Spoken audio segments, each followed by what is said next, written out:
Well, my name's Chad Pollitt. I'm with Kuno Creative. We're an inbound marketing agency, and today we're going to talk about my favorite subject, and that's content marketing. Now, content marketing touches into social media, it touches into email, it touches into blogging and SEO. So we're going to dive into some of those topics today. And actually, about a week and a half ago, I spent 3 weeks out in the field at Camp Atterbury in the Army, training 150 of my soldiers. I did that for 3 weeks. We taught them all kinds of cool stuff like how to save a buddy when they get shot, how to survive in the desert. Well, for the next hour, all of you are my soldiers, and I'm going to teach you everything I know about content marketing so you can go out there and be successful.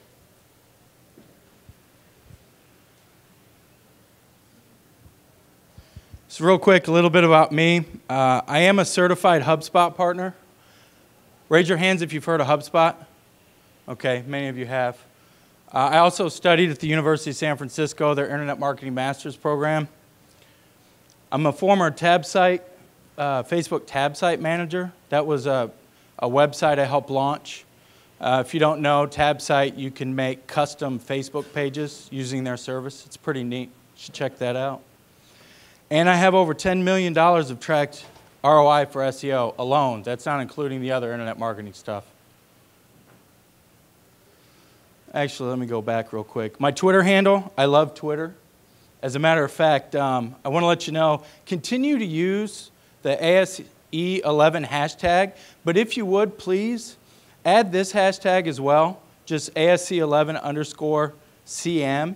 That way I can track when I leave here your feedback and your questions, and we can continue with the conversation outside of this room, all right? And at Kuno Creative, like I said, we're an inbound marketing agency. We're a HubSpot partner. We work with HubSpot on a regular basis, and that's our blog. That's where I write most of my content.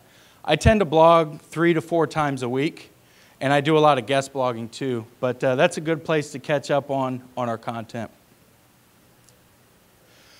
So before I get into the agenda today, I want to let you know that I'm going to try to get through these slides as quickly as possible because I want to get to as many questions as I can because content marketing and SEO tend to have a lot of questions. So that's my goal today. But the first thing we're going to talk about is what? What is content marketing? And then we're going to talk about why. And we're going to look at real data, real numbers, real statistics. We're going to look at SEO and how content marketing affects SEO. Now, this session's not going to be like the other SEO sessions you've been to, okay? You got a lot of in the dirt, tactical things that you do in SEO that affect tiny fractions of the search algorithm, okay? We're going to talk big picture.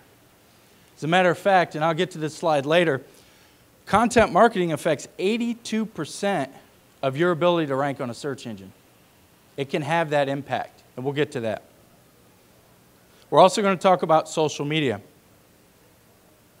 And we're going to talk about how you implement a content marketing campaign and how you can use social media to distribute that content. Then we'll do a quick recap and a Q&A. So, what is content marketing? If you were a kid, which bathtub would you want to play in? Well, you don't have to answer that because my twin daughters have. That's Autumn and Addison. They're almost 2 years old. They love taking a bath full of all those balls in there, the brightly colored. What does that have to do with content marketing? Many of you have websites with good content, but not a lot of content. Some of you may have a website with a whole lot of good content. That's good. Some of you may have a website that looks like this. No kid wants to play in this bathtub. That's spammy, dirty, nasty, scraped content. This is what Panda was designed to get rid of. Panda was put in place by Google because they did not have a good way up until then to identify bad content, content that provides no value to the users or the consumers of that content. So that's why Panda was launched.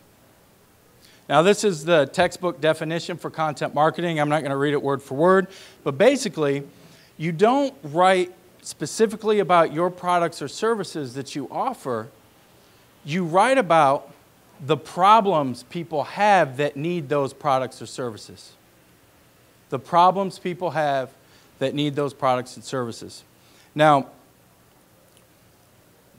not only problem specific, but you can also get into thought leadership, and we'll talk about that here later on in the presentation. So, what types of content am I talking about? Advanced content. Many of you grabbed these handouts I had, which, by the way, I got some more. I'll give some more of those out. Those handouts you have, I'll hold it up. Hold it up. Like this. This is a blog post playbook that I wrote. We've had thousands and thousands of these downloaded off of our website. Thousands. That's advanced content. Advanced content allows you to enter into a quid pro quo transaction with the visitor of your website, this for that. I will give you this, you give me your email address, okay? So advanced content is very important in order for you to build your lists over time. You have to enter into that transaction. Blog content and website content, videos, webinars. By the way, webinars. Very underutilized strategy. Very underutilized. I've grown over 6 months from 200 people on a list to over 2,600 people on a list in my niche, just from doing webinars. Why is that? Well, we started off sending emails inviting people, and then those people invited people, and we talked about it in social media. So whatever you do, whatever you're passionate about, whatever you're selling, whatever you're offering, don't hesitate to do webinars. They're great. They're easy, too. Images and infographics. Infographics are getting really popular right now. They've been around for years, but social media has helped virally push those out even more. So maybe infographics is a piece of content that you can create. Widgets, plugins, and apps. We have any programmers in here? Raise your hand. Yeah, I see we have a few. You create something really cool for WordPress and throw it on your website, you can get a ton of traffic, especially if everybody recommends your widget, app, or embed. This presentation right here is a piece of content that I can use on the internet for content marketing. Press releases. Press releases are underutilized in this space. I write press releases about anything and everything, even if they're not press-worthy. Now, I've got a paid service I use for the press-worthy stuff, but I use the free wires and push out stuff that most people don't care about. Why do I do that? I do that to help build those brand signals about my brand. So never underestimate the power of a press release. Don't let it be your only strategy, but you can use press releases as part of your content marketing strategy. Jim taught me this a few years ago. Yeah? Do you know the way to automate those free press releases so you don't have to submit manually, or is that part of the We'll get to that. We'll get to that. In fact, if I don't bring that up, you go ahead and bring it up again. He asked if there's a way to automate sending out press releases. I don't recommend automating anything, and we'll talk about that. But Jim Kukral in the back, he taught me this a few years ago, that people only go to the web for 2 reasons: to solve a problem or to be entertained. To solve a problem or to be entertained. Therefore, your content that you produce on the internet, I went through that list, should solve a problem or entertain. So when you're developing this content, it will solve a problem, entertain, or the third one is thought leadership. So I may write a blog post about SEO in the year 2021. That doesn't solve anyone's problem.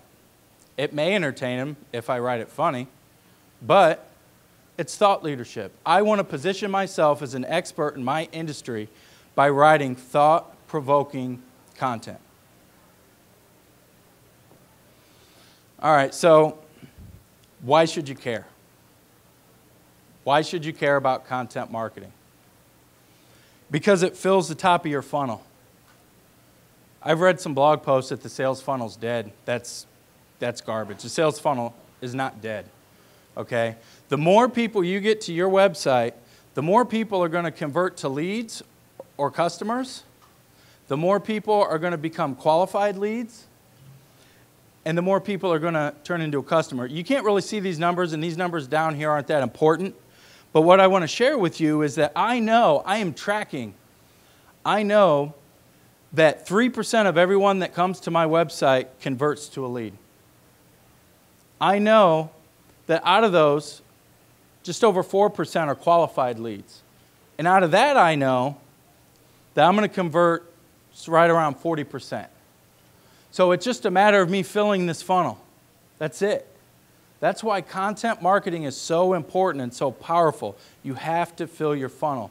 Now that brings me to analytics. How many of you have read The Art of War, Sun Tzu's Art of War? Got a couple hands? Okay. I'm just going to read a quick passage in here because I think it's very important for you to understand when it comes to analytics. Now, this is very old text, by the way. So, earth gives birth to length. Length gives birth to volume. Volume gives birth to counting. Counting gives birth to weighing. And weighing gives birth to victory. And that's what we're doing. We're trying to be victorious with our web properties. We want to make an income. We want to make a revenue. We want to take care of our families. So analytics will help you get to victory. Okay, so now what I want to do is show you some examples of people that attempted content marketing on a very gracile level. So they kind of put their foot in the water a little bit. They didn't jump in. And then we're going to gravitate towards people that fully committed, websites and companies that fully committed to content marketing and what effect it actually had on their website. All right, let me go back. Okay, so this one, this is a small company that committed to 2 or 3 blog posts a month. That's all they did.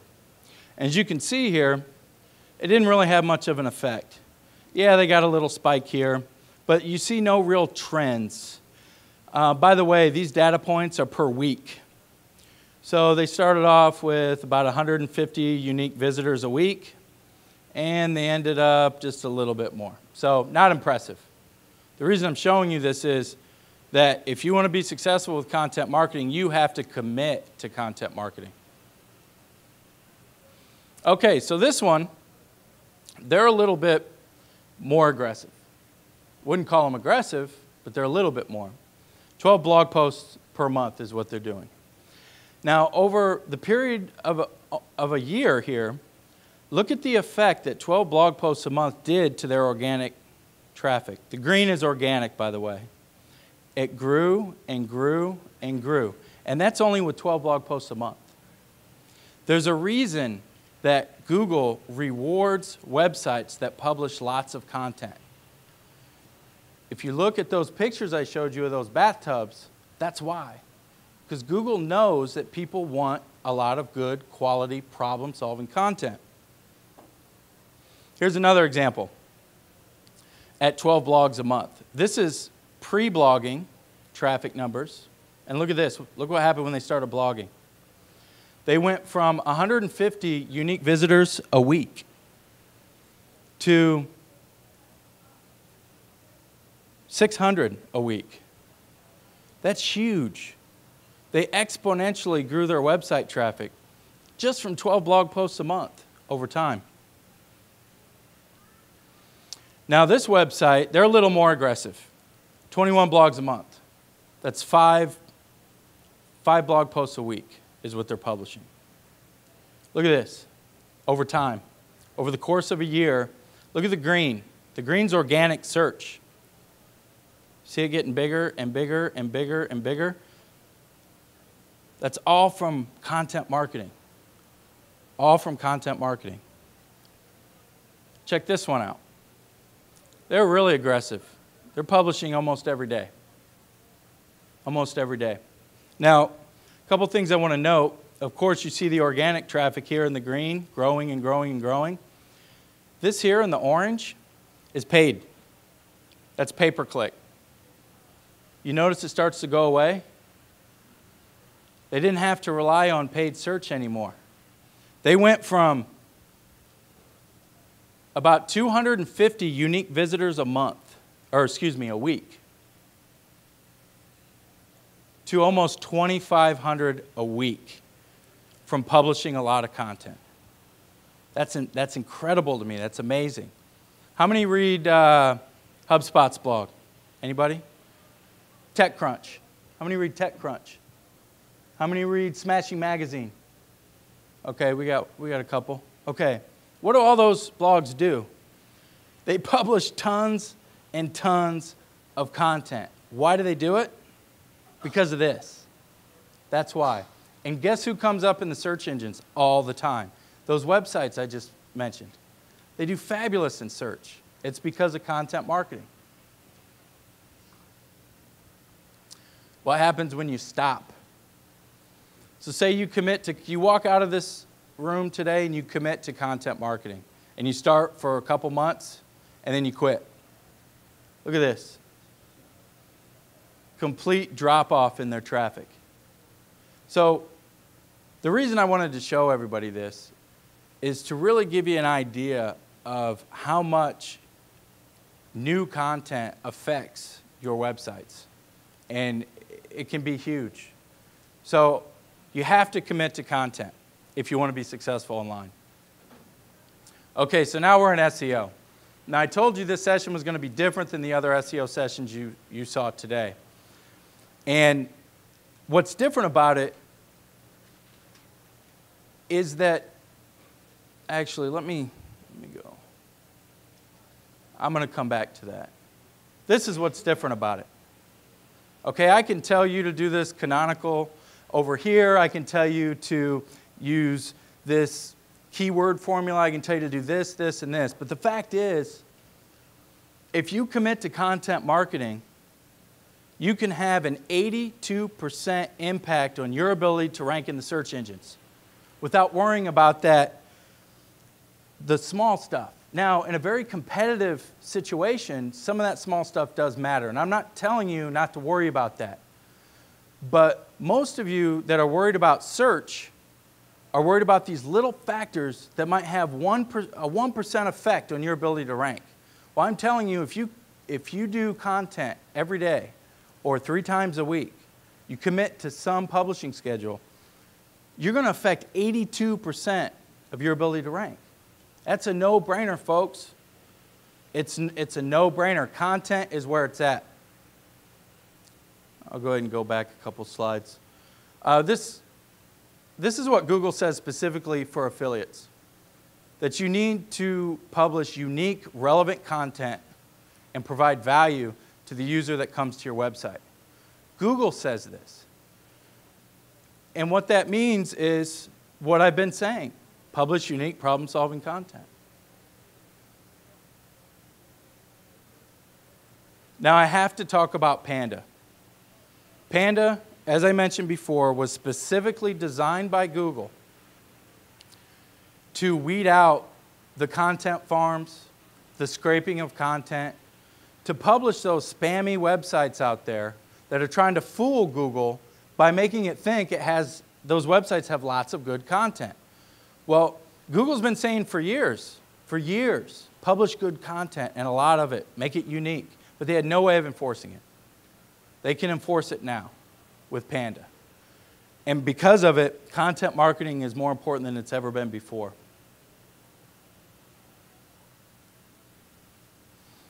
Now, given all the lessons you've learned in SEO throughout the course of this conference, make sure you always have a couple keyword phrases tucked in your back pocket, because if you commit to content, you're going to write so much content that you're going to need to go back and grab those keywords for maybe a slide presentation you put on SlideShare or maybe a blog post, whatever that may be.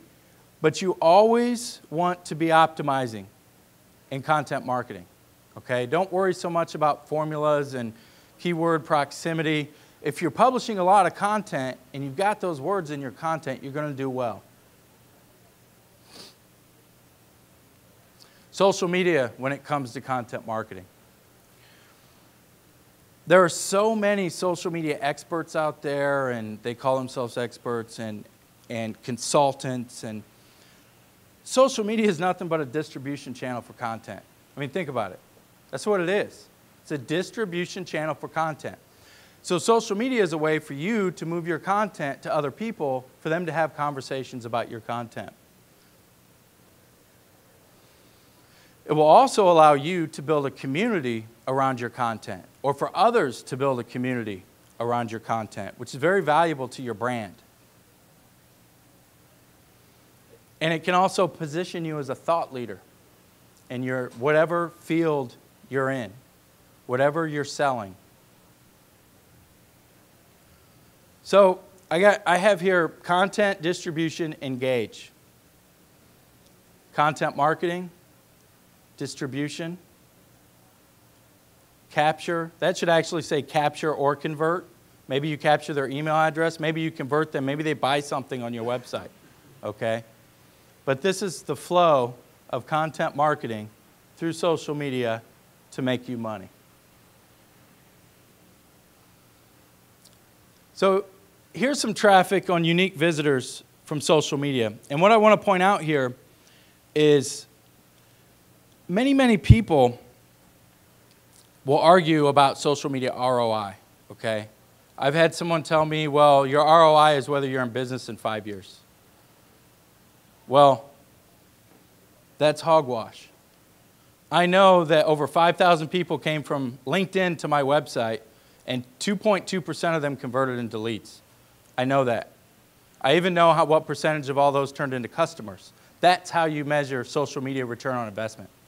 It can be measured and should be measured. Now, with social media, there are intangibles that you can't measure, brand intangibles, okay? Keep that in mind. But these are your hard numbers, and everything else is just gravy on top of that. Okay, so now I'm going to get into a little bit of the how. So, how do you use social media to distribute content and do it in a robust fashion that exposes your content to the most people and gives you the maximum search benefits? How do you do that? It's something I call a social media infrastructure. Many of you are doing this already unconsciously, okay? But basically what it is you take all your web properties, all your social media web properties and everything else, microsites, landing pages, websites, blogs, whatever you have, and you connect them all. You use links, you use apps and embeds, widgets. You just connect them in some way, shape, or form. And this is what it could look like. So in this case, your blog is the push foundation of your infrastructure. Now, I got to make this one note. What I'm about to show you is a configuration I came up with for myself. These configurations are almost unlimited, how you connect your web platforms to each other. So you see here, in this example, the blog is actually pushing content to YouTube. YouTube is pushing content back to the blog that's scraping the video and putting it on your blog. And the blog's also pushing content to Twitter, Facebook, Friend Feed. How many are on Friend Feed? We got a couple? I have a Friend Feed account. I never use it, but I push a ton of content there. Why? Because that's another web property on the internet that Google can index and that has my content. And you can see here I even have Twitter going to MySpace. But the key is you need to pull content into your infrastructure too. So here's an example where SlideShare. I have this already posted on SlideShare, this presentation, and it's already on my blog. So I've created a connection between SlideShare and my blog. Now here's the thing. All this content talks about the same stuff. It has the same keywords in it. So essentially what I've done is create a big keyword neighborhood. Now I know some of you sitting out there have issues with that. Well, what about duplicate content, or what about no follow links? Well, I'll get to that. I'll get to that. This is the most important part. Your conversion platforms. Those platforms that you use to convert people to leads or customers or whatever it is you do need to be attached to your infrastructure. In this example, I have landing pages, microsites, and websites. I have links from this particular property going to these. I have my website this is a press release site. I'm sharing content across these platforms. And I even found out a way, and I believe it's PhotoBucket, to create photo shows on eBay, thus pulling eBay into my infrastructure, into my keyword neighborhood. As I said, create a keyword neighborhood. Now, no follow links. Yes, social media is full of no follow links. Absolutely. How does Google get a social signal? How does it determine, how does it measure a social signal if all the links are no follow links? It's because Google reserves the right to follow a no follow link. Google does. Google doesn't say it, but you know, because they're tracking 7% of your site's ability to rank in social media. For Google to know that, it has to follow that link and make that connection, okay? So that's why a social media infrastructure is so important. You're creating these keyword neighborhoods, and with duplicate content, Google expects this content to be shared across social media networks. They expect it. Everyone does it. You are not going to get published or punished for duplicate content if you're pushing your content on a bunch of social media platforms. Google themselves says that unless the intent is to be manipulative on purpose, you're fine. And Matt Cutt says he finds that honest webmasters worry about dupe content when they don't need to. Now, how much content should you publish? HubSpot's done some research and found that the optimal peak level of content or blog posts is 21 a week. 21. That's 3 a day. That's a lot of content.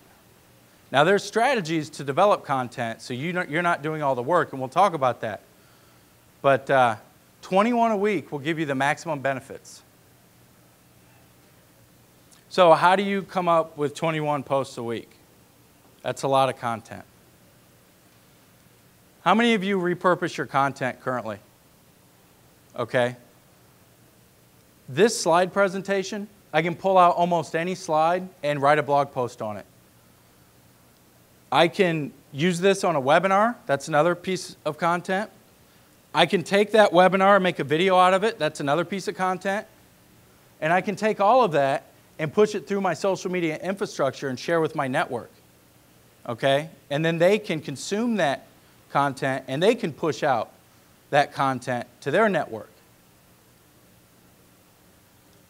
You can invite guest bloggers. That's a standard practice. I guest blog all the time. I have writers write on our blog. You can hire freelance writers. I know a whole bunch of them. We bring them in all the time. User-generated content's another way. You can always bring in an agency. That's what we do.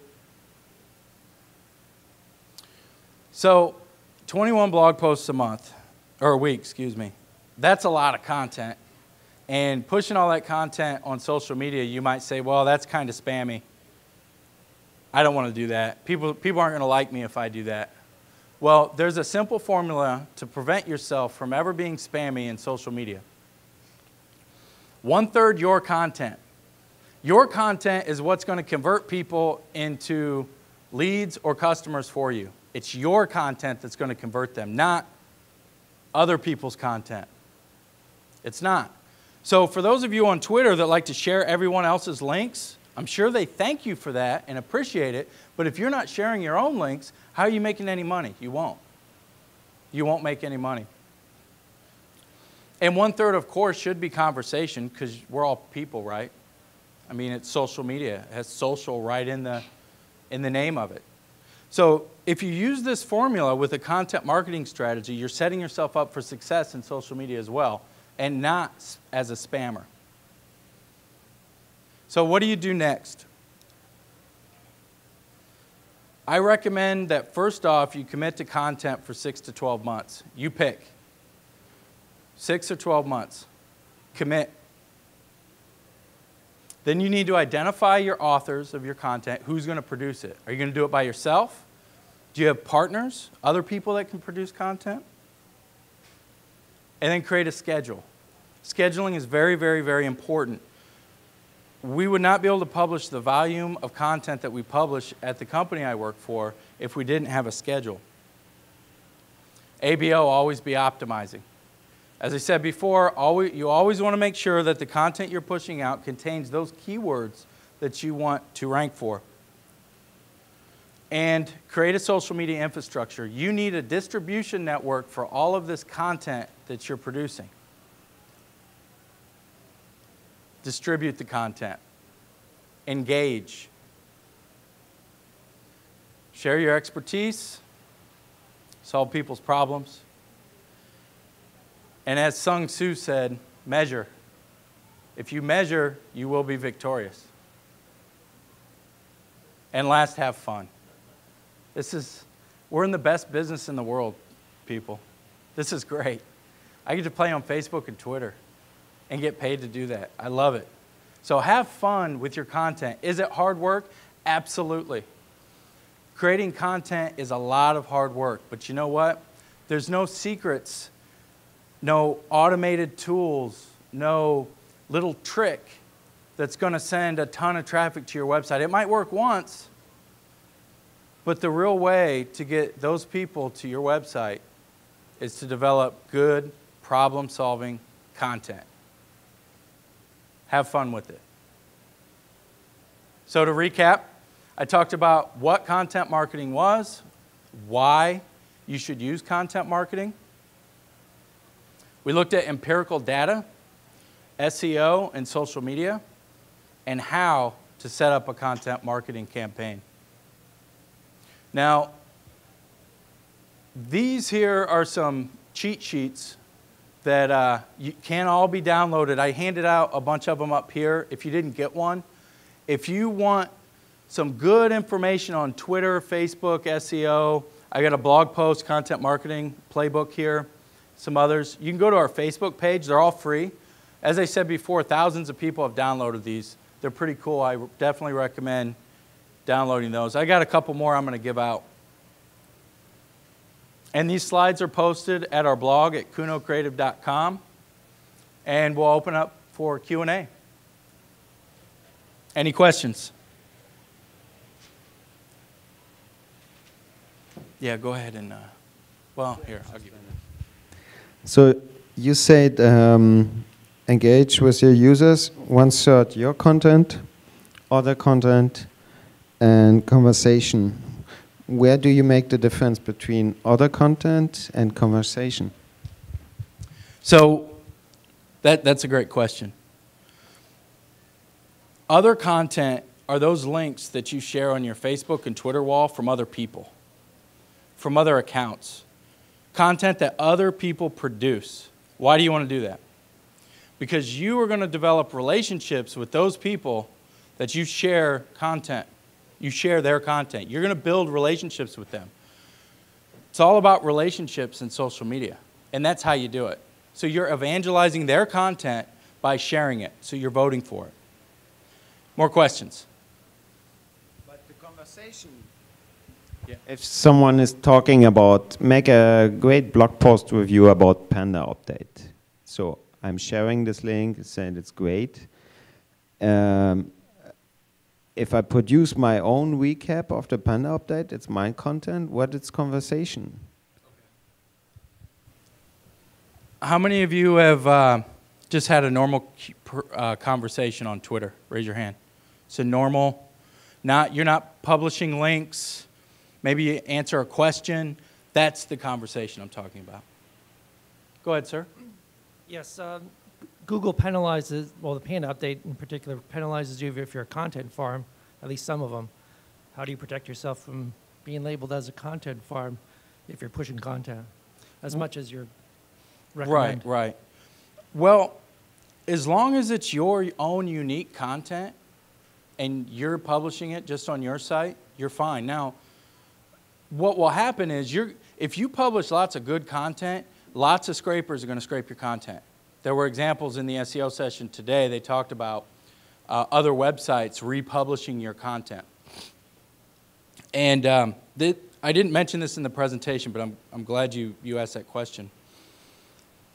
Some people might get upset if their content gets scraped, published on another website, and it ranks higher than them, okay? That may tick off some SEOs. But you know what? Me, I love it. You know why I love it? I don't care that that ranks higher than me. What I care about is the fact that my referral traffic on my website is converting at an 8% click. 8%. When I get a referral, when somebody clicks on a referral link to my website, 8% of them convert. You know how many convert from SEO? 3.5.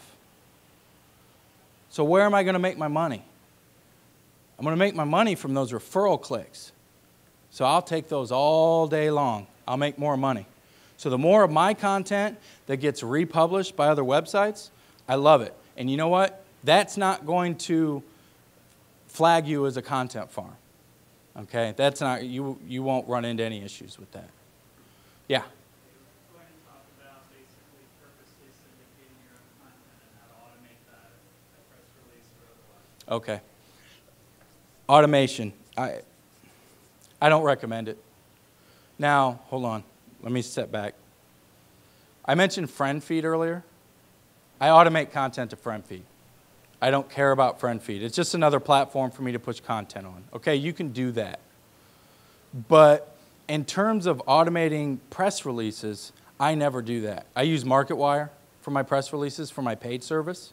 And for the free ones, I use prlog.org. And there's some other ones. I go in there and purposely put in my content so I can change it up because I don't want all my content to be identical, is what I do with press releases. And actually, I forgot to mention this. I talked about how many people convert as a percentage from referral traffic, okay? And then I mentioned organic traffic. Here's what I didn't mention.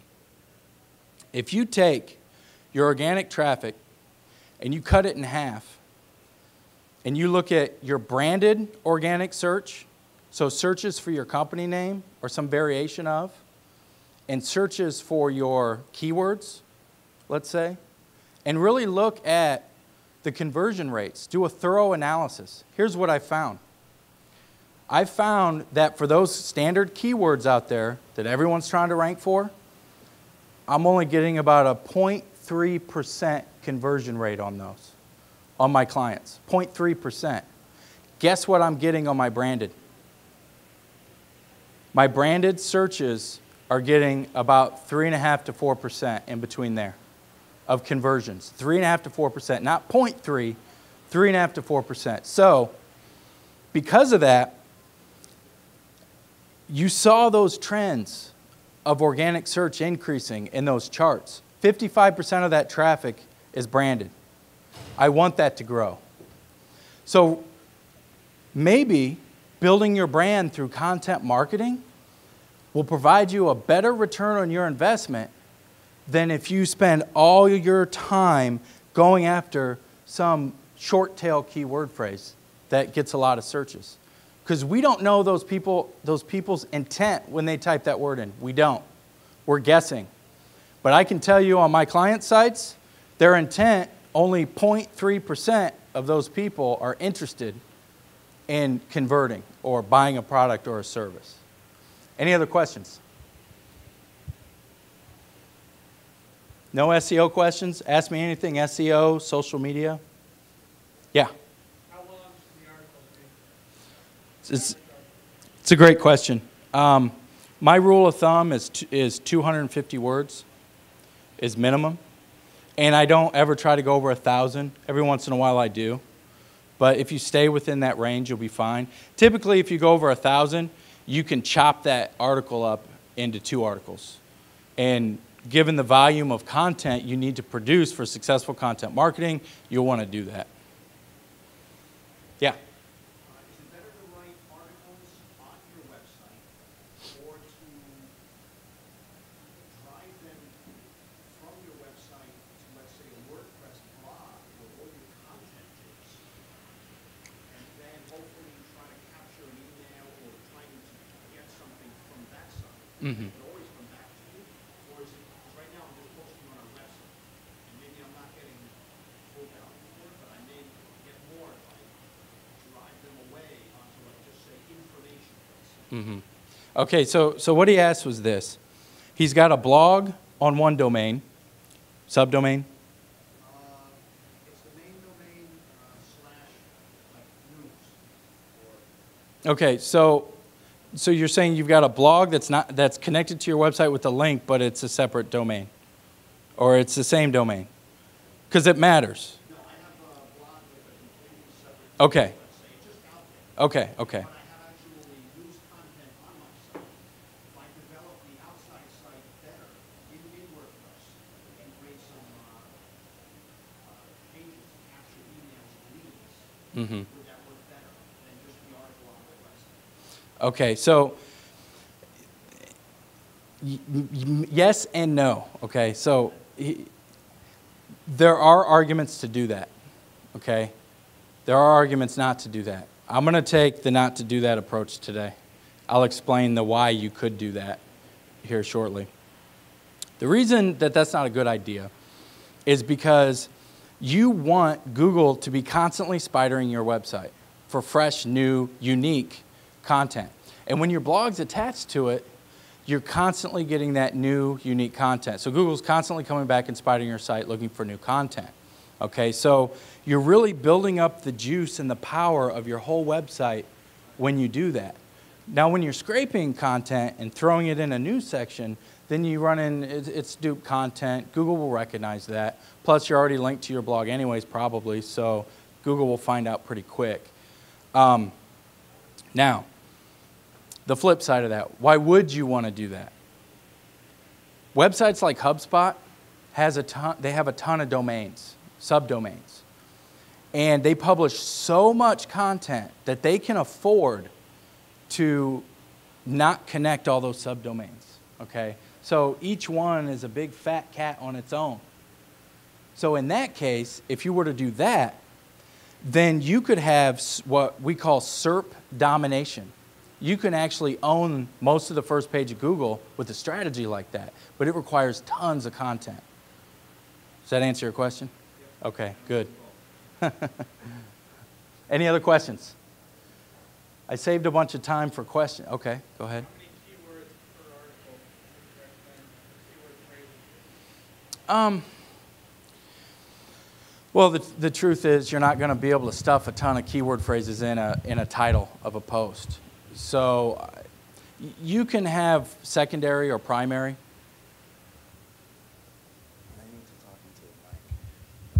Okay, sorry about that.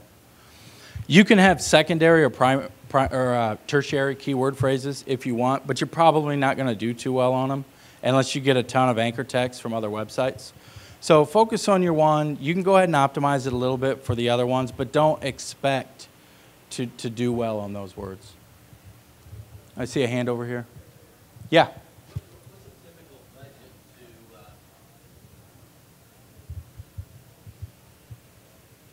What's a typical budget to outsource an article, per article, if you're doing 3 a day or something like that? That's a great question. It does depend on your niche. Typically, you're looking at $2,000–3,000 a month, depending on the writer. I mean, it could be even higher than that. Now, if you go with freelancers, you might be able to get $50 an article with a freelancer. Okay, so it really ranges. There's some big ranges. There's some websites out there that will connect you to writers. And I wish I could remember some of those websites. I'll tweet about it. I'll find it. We do all our own writing, so that's why. And we have a bunch of freelancers that we hire, so I don't use those websites. But do some searches on Google and find what's comfortable for you. But keep in mind, however much you spend on content is directly related on the quality of that content. You want to make sure it's good. More questions? Yeah.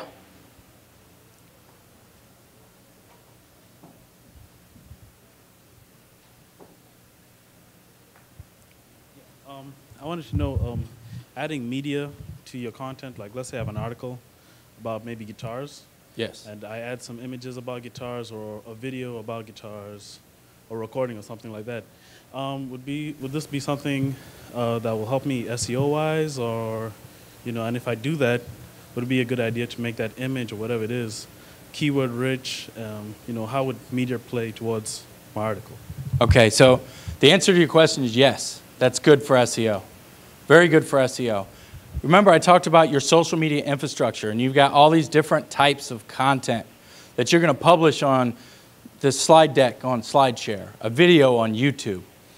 If that adds value to your content on your blog post, definitely pull that stuff in. Pull it in. It creates that connection between the platforms, creates that keyword neighborhood. Now, when it comes to images, what I do with my images is I always include a keyword phrase in the image file name, and I always include the keyword phrase in the alt text.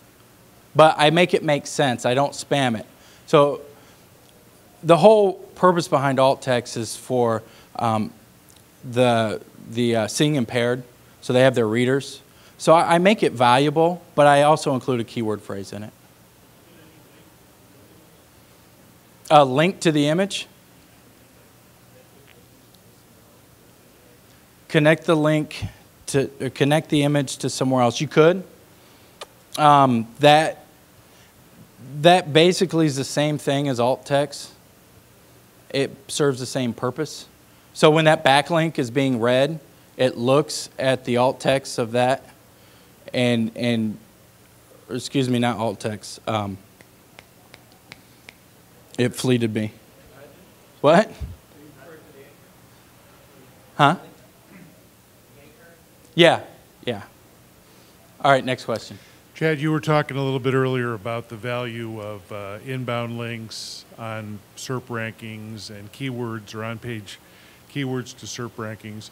Could you tell us a little bit more about the press releases and what effect you think that has on search rankings?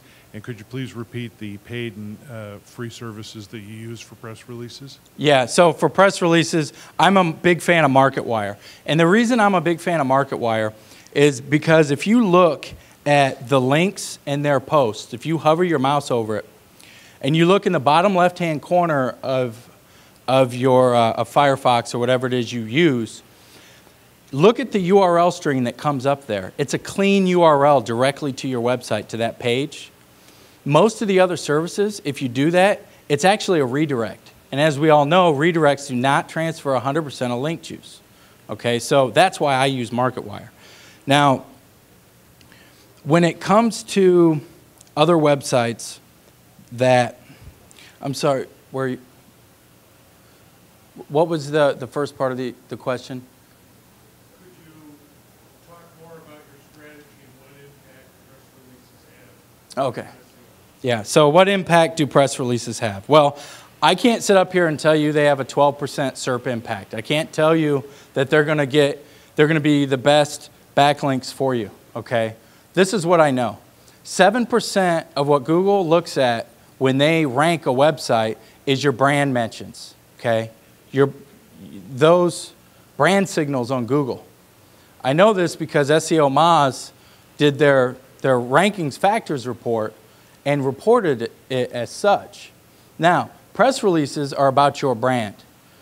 So when you publish press releases, that's a brand signal that can be distributed all over the internet. Now, keep in mind with press releases, Google has a separate search algorithm for press releases.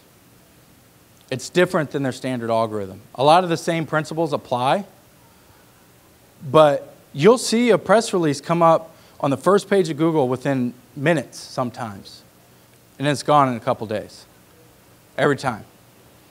Because Google recognizes that that is time-specific content. It's important that they get it out right away because it's a press release. So they kind of ignore the whole off-page side when they rank those. Any other questions? Yeah.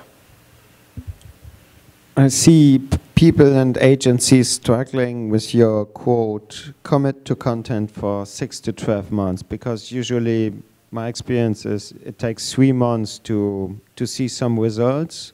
Some agencies got the budget cut off after 3 months of no results. Could you give some advice or tips how to improve that and convince people how to stick to content longer?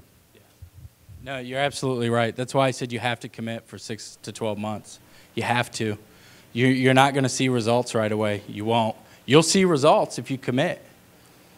The best advice I can give is to create the best problem-solving or entertaining content that you can. If you are passionate about what it is you do, and that comes out in what you write and create in your content, whether it's videos, podcasts, whatever, that's going to give you the best chance to be successful in content marketing. But you have to commit. You have to commit. Any other questions? Hi, Chad. Jay Berkowitz from 10 Golden Rules. Can you talk about optimizing videos and other social objects like Facebook pages and tweets? Yeah, Jay, I can definitely do that. So, how do you optimize a YouTube video? Well, there's not really a lot to optimize. So, what you're working with, and I don't know if this matters, but I go ahead and do it anyways, the file name of your file you upload. I start there.